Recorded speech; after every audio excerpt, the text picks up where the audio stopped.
Welcome to Game Savers Podcast, your next gen podcast for news, reviews, roundtable discussions, and everything involved with video games, past, present, and future.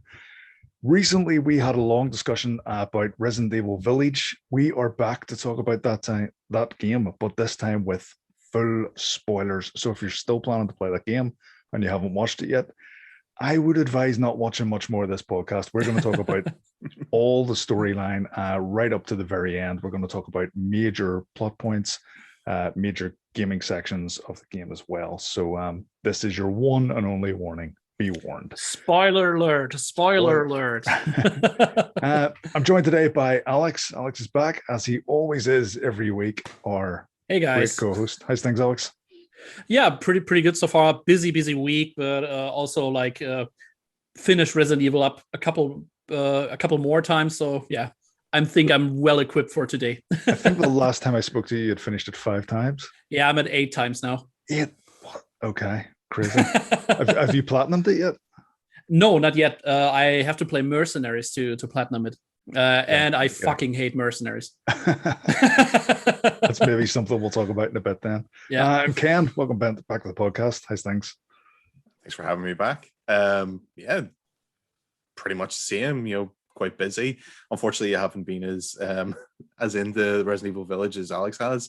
Unfortunately, I'm still only I'm still on my second playthrough. Same, but I'm not trying to speed run yet. I'm still trying to get as much trophies as I can on the second one, then start doing the last week couple. We shall talk about that in just a moment. But right now, let's talk about all the stuff that we kind of tried to talk about last time, but ended up dancing around it in a very, very awkward manner. Super awkward. Because at the time of doing that podcast, I still hadn't finished the game.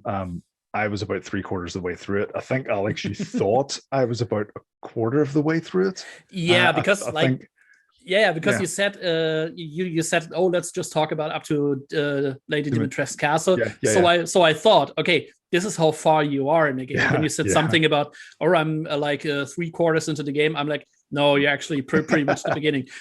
But as we went ahead, like in the podcast, I realized, oh, he's actually much further. Okay, That's I think it was awkward. another 2 sessions got me through it to the end. Okay, so let's talk about the story then, and just jump in whatever parts of the story that you just want to talk about. Alex, there was definitely something you wanted to mention about the end of the story last time, and we had to kind of where should I start? First of all, I should say I still think it's a great game. I played it a couple of times already, and still playing it, and still intent on playing it a couple more times. But the ending to me felt like everything that was wrong with past Resident Evil games just stuck into the last hour. And I was talking to a friend at the same time while I was playing it, and I said jokingly, this is like Call of Duty Village. And he was like, yeah, you're damn right. It's like a first-person shooter. And specifically that bit you're talking about is the bit where you play the role of Chris, and Chris comes exactly, guns a-blazing and stuff. I kind of like there's the way you said that kind of, to me, makes sense, because I see a lot of people criticizing the end of it as being too action heavy. Mm-hmm. And personally speaking, I think the vast majority of Resident Evil games get action heavy towards the end. So Absolutely. To me, so anyone who's criticizing that for that, I'm kind of thinking, are you new to the series? Have you not been Have you played any past entries in the series? But the way you phrased it, saying that the end of it was the worst bit of all the Resident Evil games previously, kind of acknowledges that whenever you say it. So it's sort of, rather than me coming back to argue with you, it's kind of like I totally get what you're saying. I think that's a great way of putting it. Ken, yourself, did you think the ending was too actiony, or? Yeah, no, it definitely was quite actiony. But I mean, as we said there, Resident Evil games do tend to do this. So if you're not new to the series, this is nothing new. Even if you go back to Resident Evil 7, towards the end of that, I remember every playthrough I had on Resident Evil 7. Towards the end, I had pretty much unlimited ammo, at my disposal. Different, massive weapons. And it just, at that point, when you're taking on the molded, like it just felt, like a Call of Duty game towards the end of it. But definitely was the same in Village. I think the thing that sort of bugged me that I was because I think on the last podcast we were sort of thinking, me and Alex were thinking it was sort of the same thing that we were not liking about the end. My thing was slightly different. As much as I didn't necessarily enjoy the Call of Duty aspect of it as much. But the thing that kind of bugged me a little bit was it was very Resident Evil 7.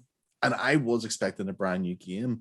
And obviously, like we can go full spoilers, but I think the way that all the bosses were set up, if you look back at Resident Evil 7, it's almost a carbon copy. You get, like, especially like with the Heisenberg, you get to the factory, it's all industrial, it's all industrial and mechanical. There's a bit more sort of puzzle to it, and that's very similar to Lucas's part in Resident Evil 7. Same with the Chris part. Now, granted, in Resident Evil 7 that was a DLC, pretty much just seemed like a carbon copy of it, and that was the thing that kind of annoyed me. I was expecting a lot more. I was expecting something new with the game, and while I did get that with House Beneviento, and I really enjoyed that bit, it was too early in the game. Once you got past that bit, everything else just seemed like, right, we're just ticking boxes now of what's a Resident Evil cliche. I kind of get what you mean. I personally, I think the House Bienvento, if I'm pronouncing that correctly, I think it actually had to be earlier in the game, because there is this thing with Resident Evil games where they escalate as they go through. I would actually almost argue that it should have been even earlier in the game, because it's an entire section where you're taking, like, your guns and your bullets, or everything's taken away from you, and you can't defend yourself. You're completely defenseless. Yeah, that's the word I'm looking for. So to me, that almost should have been right at the start. And I know, again, it's arguably the best part of the game. We even said last time we'd love to see a Resident Evil spin-off that plays and presents itself in the way that section of the game does. It's a tricky one, because I know a lot of people were referring to this game as Resident Evil the greatest hits, because each section feels different, almost feels like a different Resident Evil game, and takes references from different Resident Evil games throughout the series.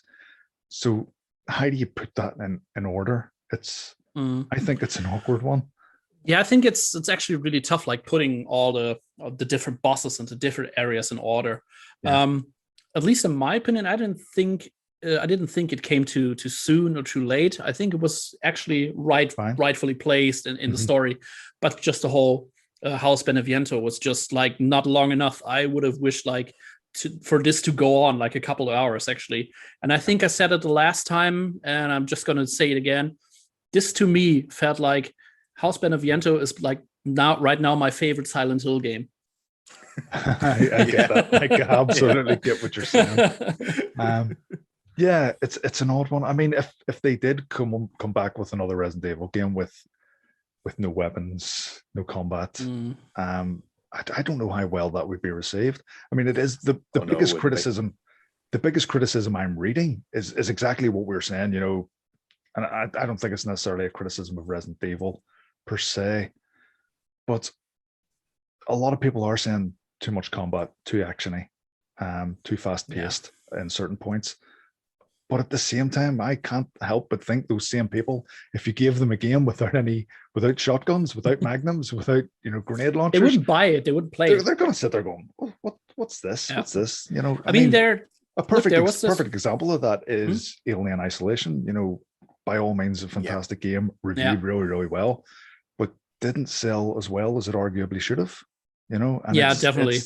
I think you're potentially going down the same route there if you go for a combatless Resident Evil.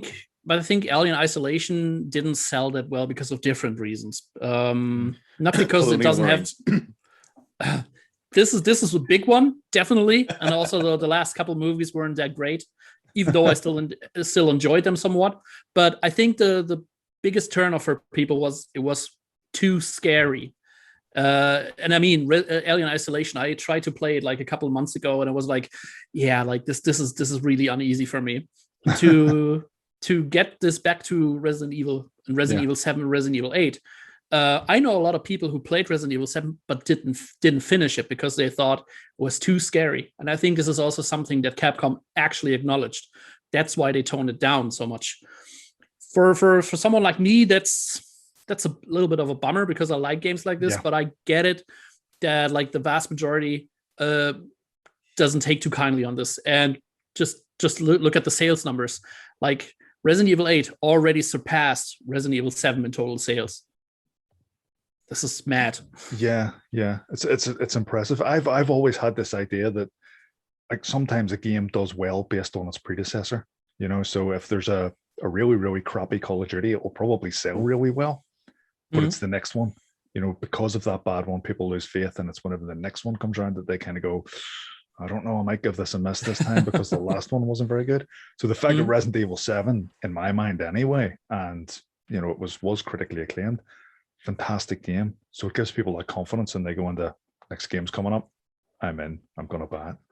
I want to talk a little bit about the actual story rather than the gameplay, specifically how it ended. Thought they would be started, man. I think it comes up. It comes up at the end. The father's story is over, or something. Words to that effect. Anyway, this is the end of Ethan Winters' story. How do you guys feel about that personally? That's also another rough one. I think it's too soon because I really feel like Ethan became a character in this game finally compared to Resident Evil 7. A lot of what was going on with him was explained. Also, so many decisions, like in the last 20 minutes of the game, were just stupid, in my opinion.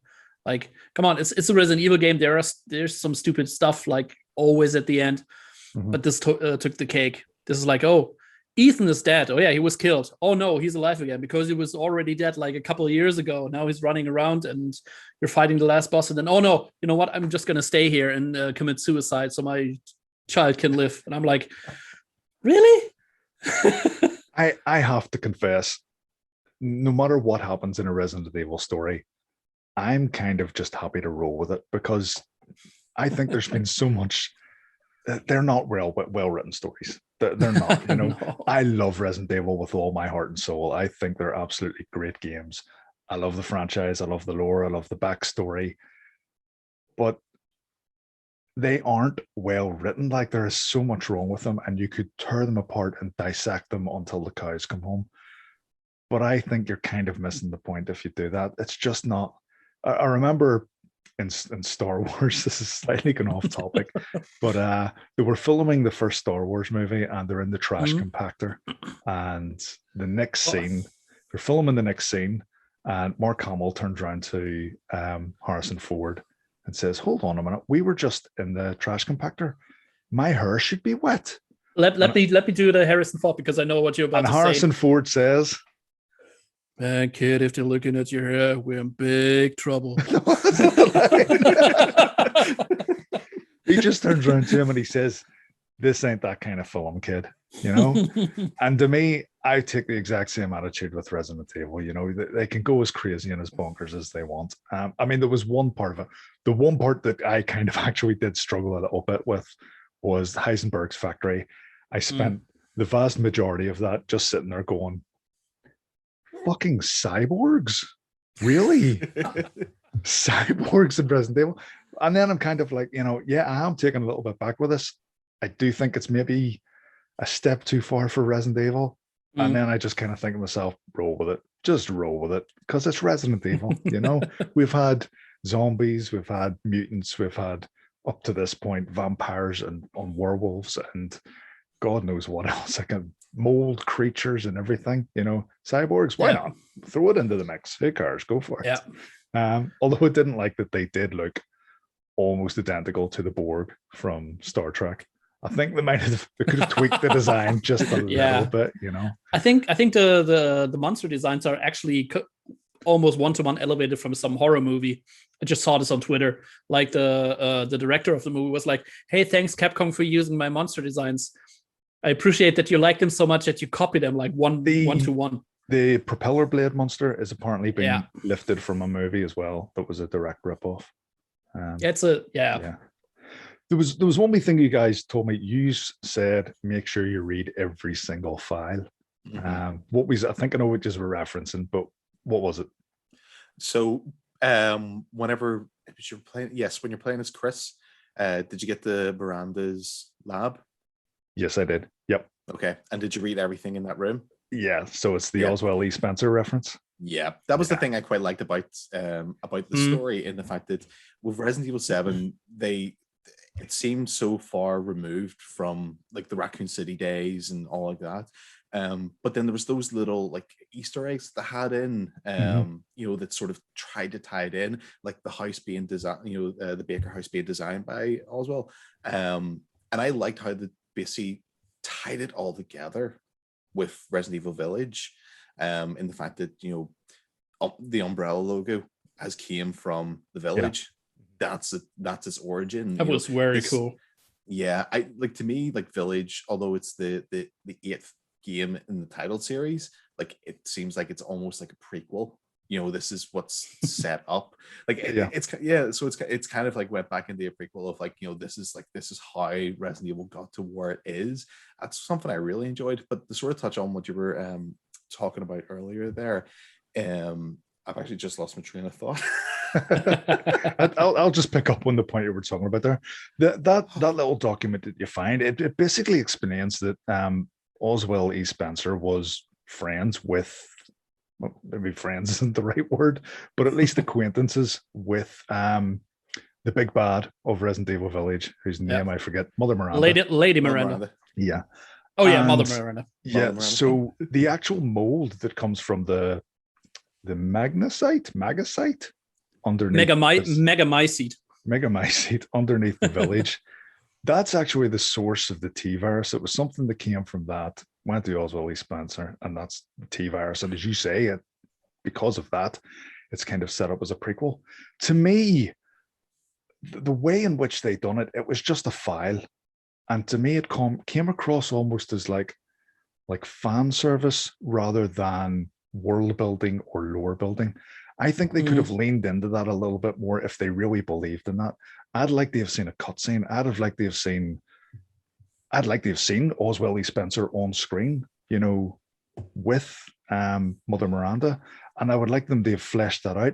It just felt like if this was important to the story, I think they should have done it in such a way that wasn't just a little file that you could have just skipped past. And for that reason, to me, it felt more like fan service than genuinely like a genuine attempt to tie all this together. This is the thing, and this goes back to, actually, this is the point that I was actually trying to remember. when you were talking about Ethan's story and sort of like feeling a bit, you know, down about that. Like, I don't know how official it is. I honestly can't remember, but as far as I remember, I'm pretty sure that this, like, Capcom has said that this is going to be a trilogy. You know, the Winter Story is to be a trilogy. So we knew going into this game, or well, at least had the thought that this isn't the end of it. So even with Ethan, you know, dying, this is setting up something bigger. You know, this is essentially, this is the Empire Strikes Back.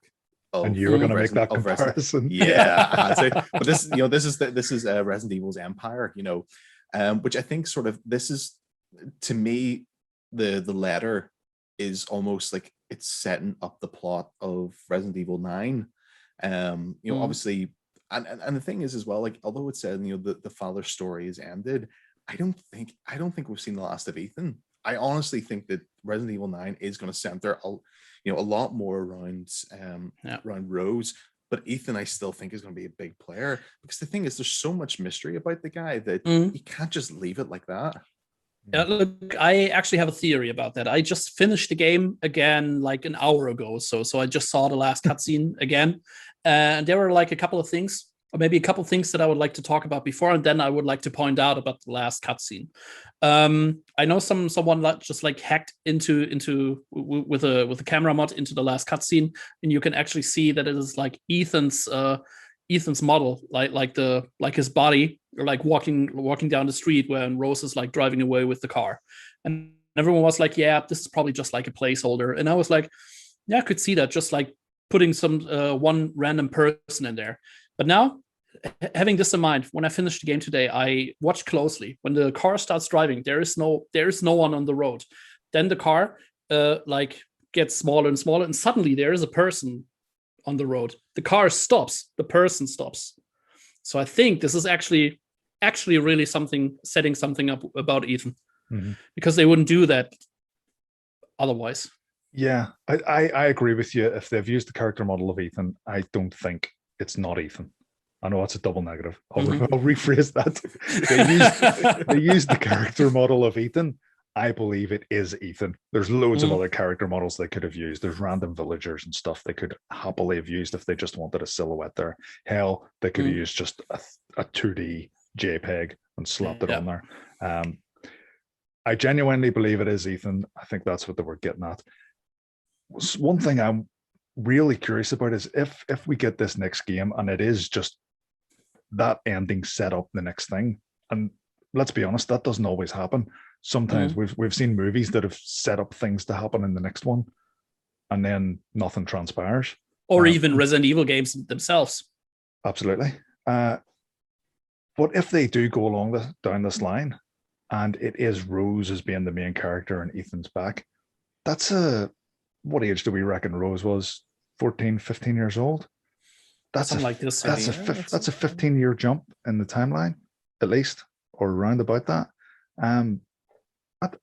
That seems like an odd thing to do, that much of a time jump. And it almost, I would like to think that Capcom haven't completely forgotten about Jill Valentine and Leon S. Kennedy and all those other great characters that we really like. They basically shown that they haven't forgotten about those characters. Resident Evil 2 remake, 3 remake, and it just got completely new models. And it would be a waste if this is just like, it's just for this one game. But if we do a 15-year jump, what age are all those characters now? I know, does that kind of write them out? Is that us saying we're done with these guys, or at least in the main numbered series of the game? Well, are you talking about logic in Resident Evil games? I don't know. That's a fair point, Alex.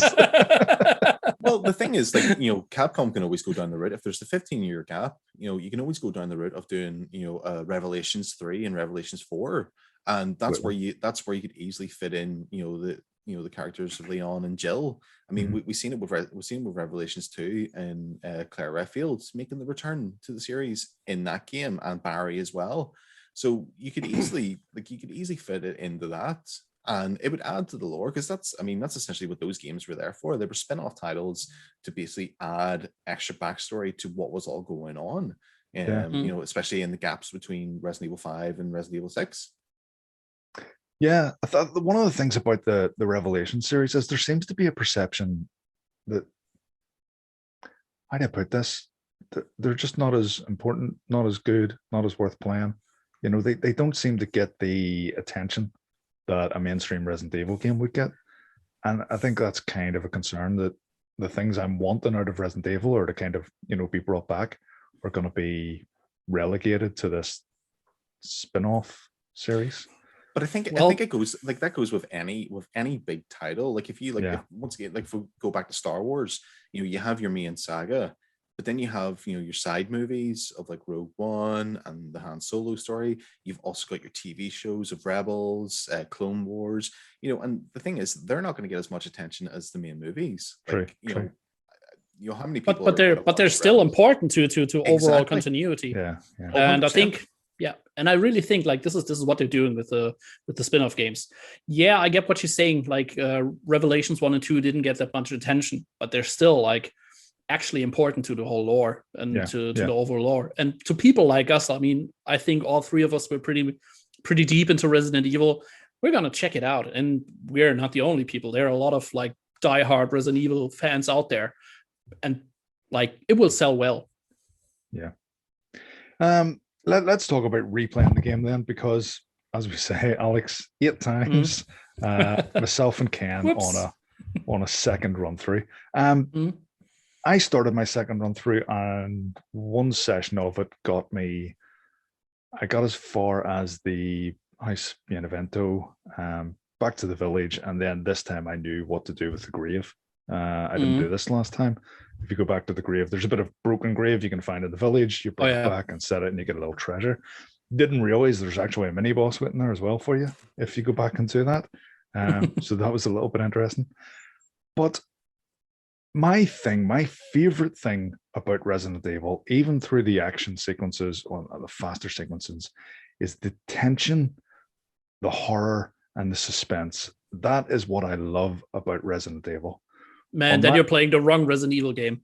No, but I got all that. I got all that in the first run through in spades, like constantly, every single corridor, no matter what part of the game, whether it was the factory, whether it was the castle with Lady Dimitrescu, House Benevento, all of it. I'm creeping down corridors. I'm going slowly. I'm nervous. There's a sense of fear and dread in me. When things jump out, I'm backing away. And that's what I love. To me, that's a Resident Evil experience. And I love that. And I thought I got that in spades personally in Village. Second run through, I done New Game Plus. Maybe that wasn't the smartest option, but it seemed the right thing to do. I had the best shotgun fully upgraded. And then after doing a couple more challenges I was playing through, I was able to unlock unlimited ammo for it. And I am just charging through the game. Like I am running face first at werewolves and shooting them in the face and just murdering everything all around me. And I'm not getting out of the game what I want out of a Resident Evil game. It's gone after a single playthrough. And I know you could say that about a lot of horror games. Whenever you know what's coming next, it is kind of, it's done. But I've replayed Dead Space, and Dead Space was like, yeah, a certain element of the horror kind of, gets toned down whenever you're going through an area you've been through before. But Dead Space is still scary second time around. Whereas this, to me, it was so flat on a second run through. And I will finish that second run through, but for me, it's like a movie that you absolutely love watching, but second time around, it's like watching a movie with like a big twist at the end. Well, maybe second time around, it's interesting because you see all the little clues. Third time around, you're kind of like, yeah, well, I know what's going to happen. I know everything. So and that's just me personally. I know that that's not the same for everyone else. Yeah, definitely not like you said. I finished it like 8 times by now, and this is not unusual for a Resident Evil game for me. Resident Evil games in general have like a huge history with people speed running it, and Capcom acknowledging this with putting some stuff that you can unlock in the game. Like every Resident Evil game has that, and even back to the original Resident Evil 2. That's what I always did. Like when I finish it for the first time, that's when I started speed running. Except for the 2 remake, every Resident Evil mainline game, I use the speed run at some point. So right now I can finish the game in under 2 hours at the moment. And it's really for me about how can I get faster? How can I maybe leave out certain parts in the game or do at the opposite, like 100% runs and such. And I usually don't do that, but Resident Evil is this one game franchise where I always do this with every mainline entry. And this is why I think, because there's so much stuff to unlock, so many challenges, that's why I think this is actually like the perfect Resident Evil game to play multiple times, even more so than the last couple of games. They did this pretty well with Resident Evil 3 Remake, and I played this quite often, actually. way too often, so I cannot look at it anymore. But yeah, I think this is, like I said, the perfect game to play over and over and over and over again, except for Mercenaries, because Mercenaries sucks. Yeah, for me, it's that game of I'm not really into the speed running aspect of things. I mean, for me, it's about going back and doing the challenges, and just even like doing like non-Resident Evil challenges. I know they always put the knife challenge in now, but that was something that sort of came from from the fan service, like doing just a knife challenge. But for me, it's that weird one where when I first get a Resident Evil game, I'll maybe play it 2 or 3 times, within the space of that, of the month of having it, and then I'll just not play it for about 6 months, and then I'll go back to it and play it again and be like, oh, this is great. And keep doing that. Like that was my thing with like Resident Evil 7. Over the past couple of years, I have played a good few times and completed it, but it is, I think, I just take a gap, a big gap, because sometimes you do forget, some of the big jumps, the big jump scares and things like that. And then what I tend to do is anytime I go back and after that gap, I like try to up the difficulty. But the thing is, you might find, especially with this one, the replayability and the Village of Shadows, a lot actually changes. It's not that it's harder. There's a few wee tweaks that they've made to it as well, which gives you that incentive to go back to it. Unfortunately, I'm not up to that level of playing it yet. It's going to be my next playthrough, the Village of Shadows. Yeah. What else can we touch on here? Ooh, man, so many things. Like Lady Dimitrescu, she was built up to be like with all the trailers and everything. Yes. She was built up to be like the main baddie, so to speak, and she just takes up maybe a fifth or if you get it high, like a quarter of the game. She's in there total for 2 hours, and I'm kind of a little bit sad about it, but also I'm a little bit relieved because I'm so over the whole you being followed by someone. If it's Mr. X or if it's Nemesis, it's completely played out in my opinion. And when I played the game and she was hunting me down, I was not scared, and I wasn't like, oh no, there she is, oh I have to get away. I was like, oh, come on, yeah, just go into the safe room, you run past me, and then I'm gonna do what I need to do. Yeah, that's definitely something I think the Capcom probably need to relook at. I do like stalker enemies, and I think like I know it's a game we do seem to always just go back to, whenever we're talking about horror games and stuff. But I think Alien Isolation has perfected that that style of gameplay, because it isn't just an enemy that's going on a rail essentially that you can quickly sneak by. It's they created like quite a sophisticated AI that if you try to go down that corridor whenever it's chasing you and you die, if you try to do the same thing, it knows that you're going to try and do that and it will catch you. But I think with Resident Evil and Capcom, it does get to the point, and especially on the second playthrough, you can run circles around Lady D. I think there was one of the videos I've seen on YouTube, and it was literally like, this is the best way to escape, and it's round the wee table and chairs. Seen that? Yeah, just keep going around it. Yeah, can't catch you, won't touch you. You see, to me, there's a lot of smoke and mirrors in this game. There's a lot of things that seem like threats that really aren't. Like the baby in House Benevento, it almost poses no threat whatsoever in terms of gameplay, but in terms of atmosphere and first coming across it. And again, this is something to me that just is completely lost on a second playthrough. Yeah, that first time going through that section of the game, I think was somewhere between an hour and a half for me. Creepy as all hell. Yeah. Second time playing through it, I actually stopped to get a look at the baby, and it's like, right, okay, what's it look like? There we go. Yep, there. I guess I'll turn around and run away now. And there was a bit where I was even running down a corridor, and it was like, that picture on the wall, that's going to fall off. yeah, exactly like this. And no, there is the baby again. And I'm so scared. I think the game, like you were saying, Alex, that you didn't kind of freak out whenever Lady Dimitrescu came after you. I definitely did. Like, it was kind of, you walk in their room or something, there's I would, maybe it's almost like an element of role playing. Like, I want to be afraid of her, so I'm like, run away. To say that's not the only role play you were doing, Lady D. Oh, I knew this was coming.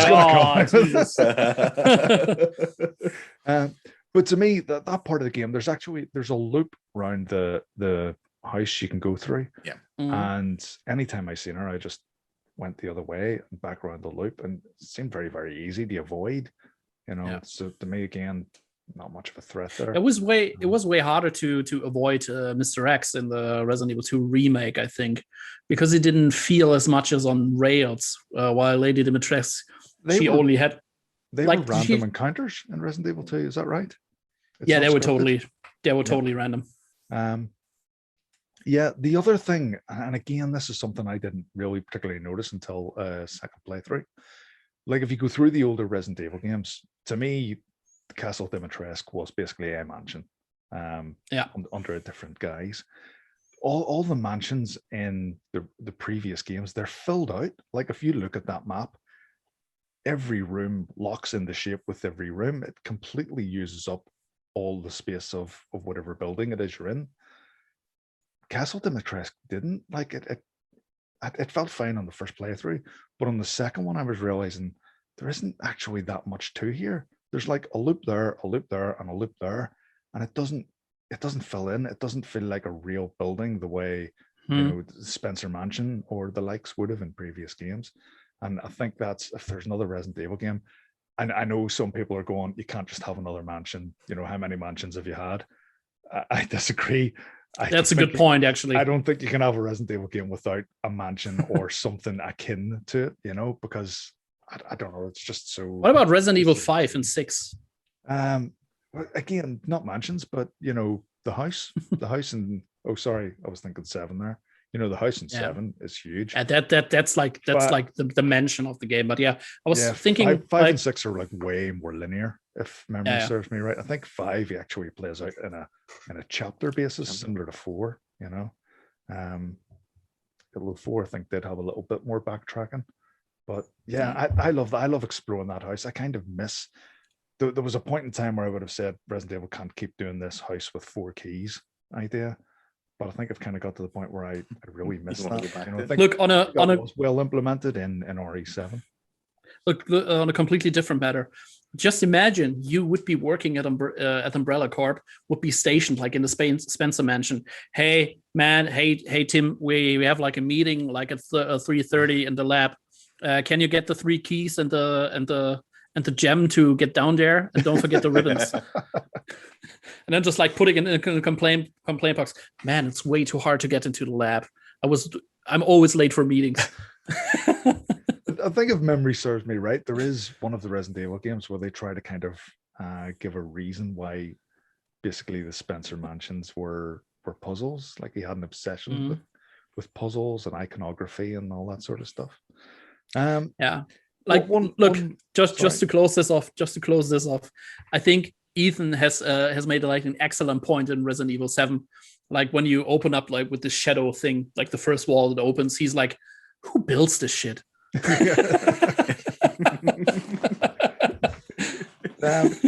One last thing then before we wrap this up, and we'll be fairly brief with this. There hasn't been DLC announced, but I don't think it's necessarily out of the realms of possibility. I'd actually be surprised if they don't do something for it. What would you like to see in DLC for this? Maybe more in terms of story and what they would cover, fill in with the lore, that sort of thing, rather than gameplay. Because I honestly think gameplay is going to be more the same. Yeah, I actually have like a pretty good idea of what I want to see. Because like throughout the entire game, Chris is in that village, and I want to see what happened to Chris, what happened to his team the entire time while we were playing Ethan. You just like stumble upon him like 2 or 3 times throughout the game, and there was something going on because they leave all the computers and laptops at certain places at the time. So that would be really, really cool. Sort of like a B scenario, you could say. Yeah, I think that makes perfect sense. Yeah. As you say, there's decisions being made by Chris, I think, as well, that are a bit mental. Like I would love to see something at least acknowledge, why did he run into, you know, the Winters household, kill Mia? We know it wasn't actually Mia. And then not even say anything to Ethan about, you know, don't worry, chill. It's not actually your wife, you know, don't worry about it. Just imagine this, like in the first minute of the game, he's like, pow, pow, pow, killing Mia. And I was like, Ethan, relax, it's not your wife. Yeah. So it's all it would have took. It's all it would have took. The other thing I keep wondering, and I know, sorry, maybe backtracking a little bit here, is how long was Mother Miranda pretending to be Mia for? I don't. What? Wasn't so that was Mother Miranda, right? And the house, that's who Chris ran in and shot. Yeah. So Mother Miranda was pretending to be Mia. For how long? Was it like the last week, the last month, the last year? You know, that's a good question. I'm just curious. I'm just really curious how long she was putting this facade on, and why didn't she just run over? Oh God, I'm picking holes in Resident Evil. Resident Evil doesn't make sense. Stop picking holes in it. Let it go. Let it go. But Ken, what would you like to see in the DLC? Honestly, I don't think it needs a DLC. what I would rather have is a Code Veronica remake. Oh, Yeah.